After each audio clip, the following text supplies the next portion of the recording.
Are you living in you live in Houston? Yeah, I live in Houston. I used to live in the Bay Area. Uh-huh. Lately, I've read many of your books, checked all the videos on YouTube about you, some interviews with you, some are documentaries. Many of my friends, they have your books. Well, I'm glad that they have my books, but I'm not surprised. A lot of people in China have some of my books. And Road to Heaven, Kung Yolan in Chinese. It was published in 1993, Uh-huh. and so it's been in print for what, almost 30 years. Mm-hmm. And every year it sells anywhere from 500 to 1,000 copies. I see. So in the course of the 30 years it's been in print, maybe it sold 30,000 copies. I see. Not even 10,000 a year. Not even Oh, 10,000 every 10 years. it's considered a 小众. Yeah, my books don't sell that much in America. I My, see. the people in America are not that interested in China or Chinese culture or Chinese anything for that matter. Thank God that we do have a lot of Buddhists in America, Uh-huh. and a lot of them buy my books because I translate, Buddhist text, Buddhist poetry, things like that. Mm-hmm. No, the people who buy my books are your friends in China. And the people I talk to, yes, everybody, even a friend in Austin, she has a copy of your Chinese version, 空谷幽兰. So she showed me everybody I talk to, if they have a copy of your book, they take a photo and send it to me through WeChat. Another girl, very young, she sent me a photo from Hangzhou. It said the book, the Chinese version sold 40万册. Oh, no, more than that. Oh, more than that. That's about a million. It sold more than 1 million copies. The translation is fantastic because I was an interpreter. I just love the translation. It's so good at those Buddhist words. Yes. Yes, Yeah. Mingjie. Yes, she is. 空谷幽兰 has such big impact. What are some of the good impacts and some of the bad impacts you think? Well, good impacts, first of all, is it had a good impact on my life Uh-huh. because so many people bought the books. When I came back to America, I didn't have enough money for food. I had to rely on the American government to give me food stamps so I could have food for my family. It wasn't until after 18 years in America that I started receiving money from China from the sale of Kongo Yolan and the other books that I was able to support myself finally. So I know that's just a good impact on my own personal life. But I think one of the good impacts that the book had for the audience in China is that it reminded people of China's own Chinese people have been divorced and separated from a great deal of their own cultural heritage over the past 30, 40, 50 years. And so, like when I first had this interest in going into the mountains to look for hermits in China, everybody told, well, we don't have hermits anymore. Well, that's a thing of the past. So the one of the benefits of the book, it reminded the Chinese people of their own past and how that their past is also part of their present. And it's an unbroken tradition that certain people in society are drawn to spend time alone. And these people who do this are not like our Western hermits who want to be left alone and don't like people. But the Chinese people who go into the mountains for solitude are people who care about other people, and they feel the need to do this for a period of their life so that they can be better people and help more people. This has always been true of the ancient shamans. Mm-hmm. And when Taoism first developed from shamanism, this was part of their heritage. When Confucianism began, if you look at every single, without any exception, every single Confucian academy of the Tang Dynasty and the Song Dynasty was built at the foot of mountains, and the people who attended these academies all built huts in the mountains. Yes. So the hermit tradition and the tradition of spending time alone has been part of Taoism and part of Confucianism. And when the Buddhists arrived in China, it was already part of their tradition in India.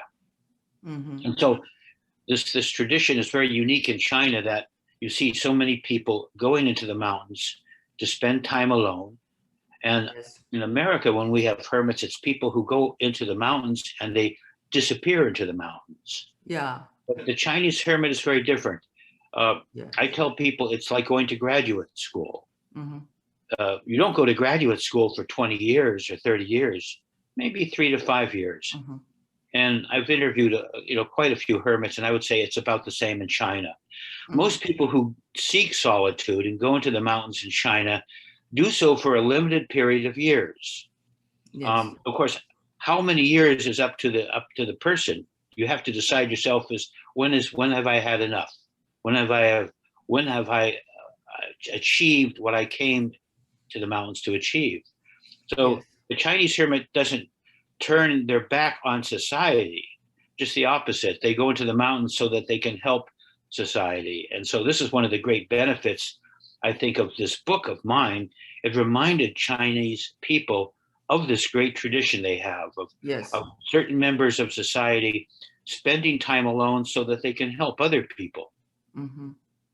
Now, Yes. one of the downsides, you wanted Mm-hmm. to know about the downside, of course, that's a wonderful thing. I think I'll go to the mountains and build a hut so I can, enjoy life in the mountains. And they look at this as like a dilettante, as somebody who thinks that it's just fun to go into the mountains and read some poetry, write some poetry, and drink some wine.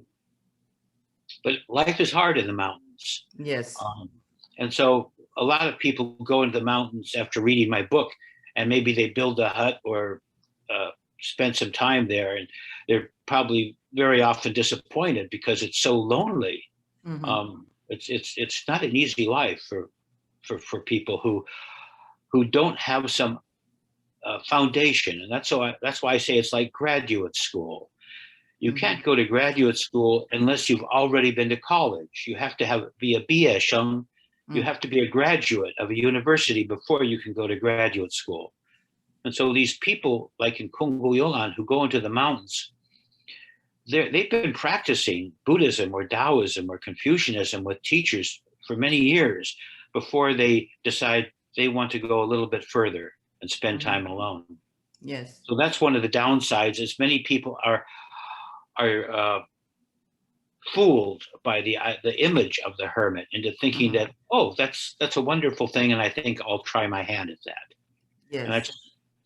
And so they become disillusioned. And when I talk about the hermits with the Chinese, we will think about the 竹林七贤, Han Shan, Tao Yuanming. So it's very spiritual and it's a good word. But when I talk to my American friends about hermits, they would think of them as loners or think of them as weirdos, like the Unabomber who graduated from Harvard University in a cabin to build bombs. It seems to me that you mentioned the hermits you saw in China. They were poor, but they were smiling. They were the happiest people. So how do you compare hermits here in America and hermits in China? Some people seem to run away here. They want to leave the society, but in China, they leave the red dust to seek some or to cultivate themselves. So I see that's the big difference. But I wanted you to elaborate a little bit more. Well, it's like you just said, is your question was basically my answer.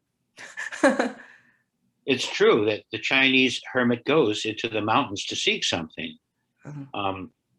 It's a very difficult life, and even though you go into the mountains to seek something, you may or may not be able to stand the life there.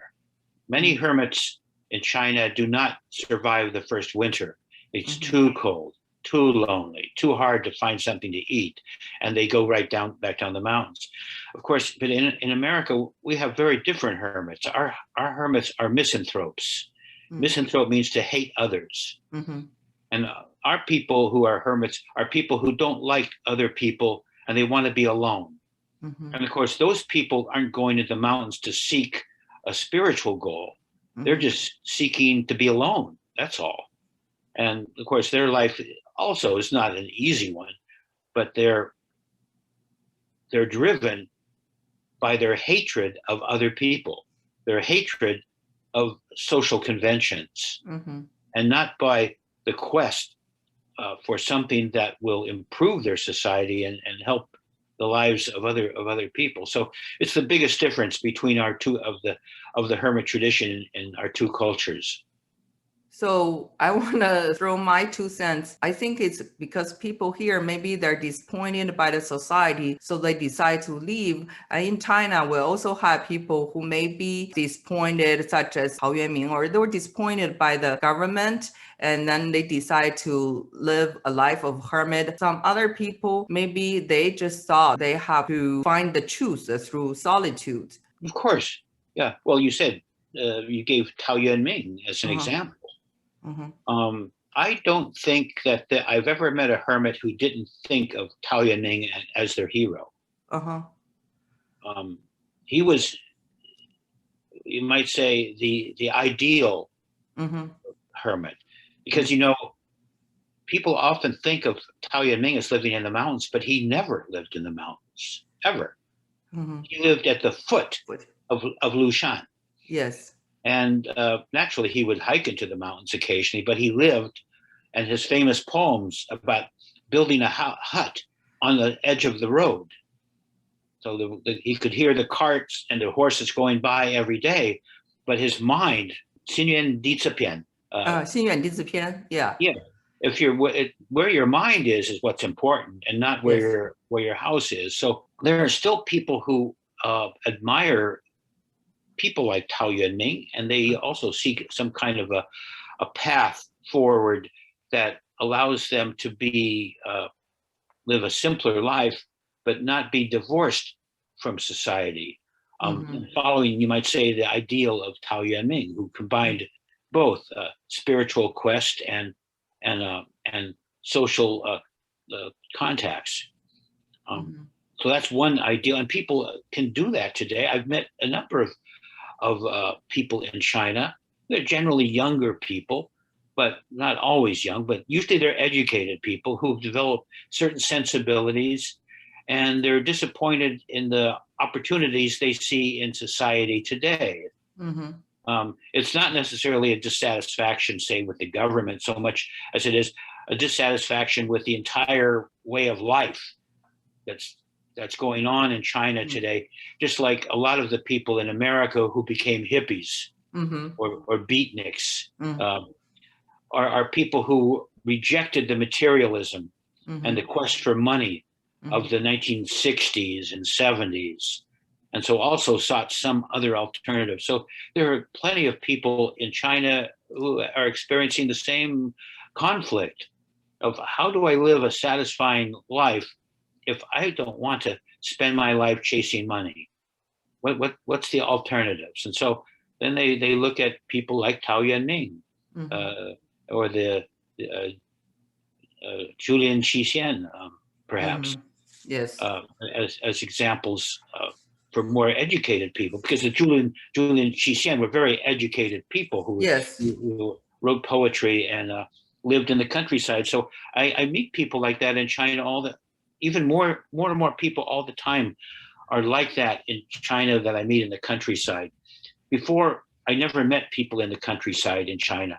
The only people in China in the countryside before were farmers. Mm-hmm. And now I'm seeing more and more young people or Mm-hmm. educated people in their 30s and 40s, who are buying property in the countryside. Yes. They're not becoming hermits. They're becoming more like Tao Yuanming. Yes. Um, Back to um, the land movement in yeah, China. yes, yeah, yeah. There's lots of people like that, and of course, I think this can't help but be a positive influence Yes. uh, to have different kinds of people in society. So you don't want to have just everybody working in a factory. That's sort of boring. I mean, that's it, when you need money for your life and for your family, you have to get a job, and a factory is often the best place to do that. But there are certain people in life who can say, "Well, I want something simpler," and so there's plenty of room in the countryside for that now, and So I think my book Kungu Yolan gave people an idea that they could make a different life for themselves. They don't have to go into the mountains. They could live, like you say, like Taoyuan